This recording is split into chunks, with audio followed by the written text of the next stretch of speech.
the harvest of souls. I am the Grim Reaper. To many I am a figure of fear, an omen that heralds the end of one's journey.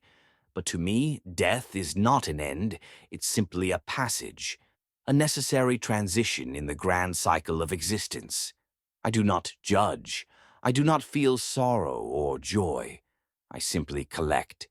I am the keeper of souls, the one who ensures that the delicate balance between life and death is maintained. Tonight, I have been called for a soul, a young man named Jason, just 29, with a life brimming with potential.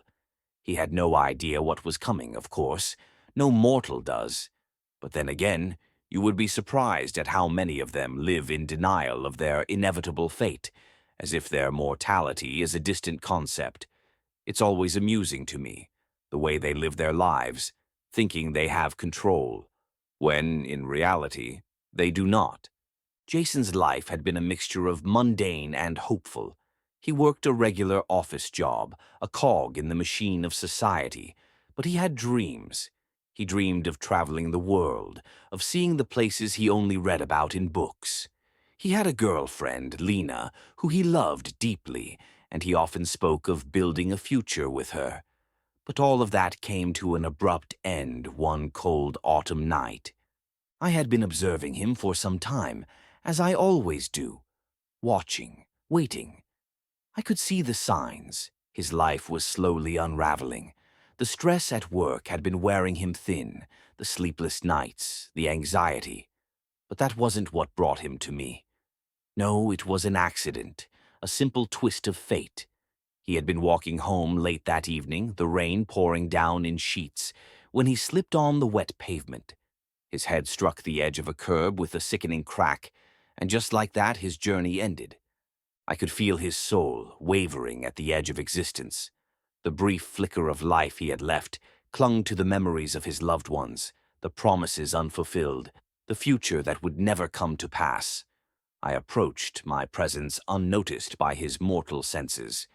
Death is something that humans often fail to recognize until it's already too late.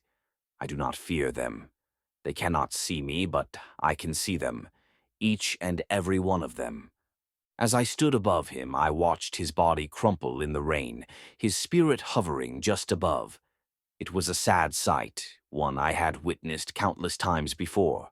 But there was no sorrow in me, just patience. For that's what I am, patience personified. I am the end, but I am also the keeper of what comes after. Jason's soul did not resist me, not in the way some others do. Some fight, struggle, cry out for a few more moments, a few more breaths of life. But Jason had already accepted it. He had no fight left in him. His spirit simply drifted toward me, his essence slipping from his lifeless body like a shadow in the night.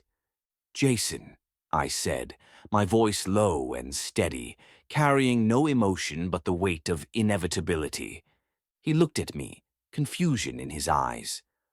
Mortals often think of death as something distant, abstract. But when faced with it, when it stands before them, it is always a shock. It doesn't matter how prepared they think they are. Nothing prepares you for the finality of it. "What's happening?" he asked, his voice strained, as if trying to grasp what had just occurred. "You have died, Jason," I replied. "Your time has come." He seemed to falter at the words, disbelief clouding his face. "No, I can't be dead. I'm not ready. I haven't done everything I wanted. I still have so much to do." I sighed, for I knew the answer to that. You never truly are ready. No one is. But it is not for you to decide when your time comes. Your journey has ended. There is no going back. I stretched out my hand, my scythe shimmering in the dim light. It was a simple gesture, but the weight of it was profound. To mortals, it may seem like a tool of fear, of destruction, but it is nothing more than a symbol of transition, of moving from one existence to another. My scythe does not take life. It simply guides the soul to where it must go. Jason's eyes widened, panic beginning to set in.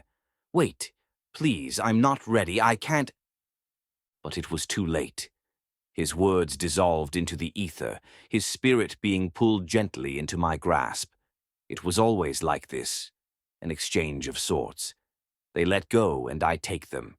They leave behind their world, their memories, their regrets, and they move on. As Jason's soul settled into the space beside me, I felt the familiar pull of the afterlife, guiding him forward, but before we could move, he spoke again. "What happens now?" he asked, the fear still thick in his voice. "Now," I said, my voice softer than before, "you will journey to your final resting place. The path is different for everyone, depending on the choices you made, the life you led.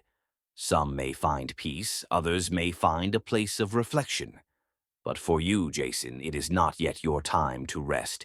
You still have lessons to learn." He blinked, confusion still clouding his thoughts. "What? What do you mean?" "You are not alone in the afterlife, Jason. There are others waiting. Some will be ready to cross over. Others may linger, as you are now, until they are ready to face what lies beyond." Jason's face softened, the fear fading as he began to understand. "So, I have to wait? Until I'm ready?" "Exactly. Everyone must find their own peace. Some are ready immediately, while others linger for a time. But the choice is never yours to make. It is the soul's journey, not the body's." And then, with a small nod, Jason allowed himself to accept what was happening. His spirit moved alongside me, and together we walked, not into the unknown, but into the familiar path of death, where the veil between worlds was thin. As we moved, the rain began to fade, the cold air dissipating. The world of the living blurred behind us, its noise and struggles growing faint. Ahead, a faint light appeared, an entrance into the next phase. I could sense it, the place where souls go to reflect, to learn, to move forward. With a final look at Jason, I spoke one last time before he crossed the threshold.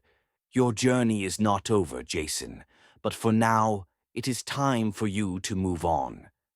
He nodded silently, the weight of his acceptance clear on his face, and with that, his spirit passed beyond, entering the light where his true journey would begin.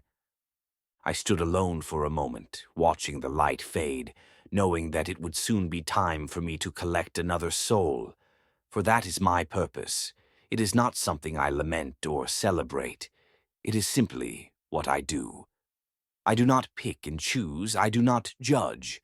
I am the end of all things, but also the beginning of something new. As I turned and walked back into the shadows, I looked once more upon the world of the living. The city still bustled, unaware of the fleeting nature of their existence. Mortals, like Jason, never truly understand the delicate balance they live on until it is too late. But it is not for me to teach them. I am the Grim Reaper, and that, in itself, is enough. I had come for Jason's soul, one that had been lost to an accident, a twist of fate. At first he fought it, clinging to the life he could never reclaim. But in the end he accepted his death, and I guided him to his next stage, where he would reflect and learn. My task is simple, to collect souls and guide them beyond death. The journey is not mine to understand, only to witness. For I am the Grim Reaper, and it is my duty to maintain the balance between life and death.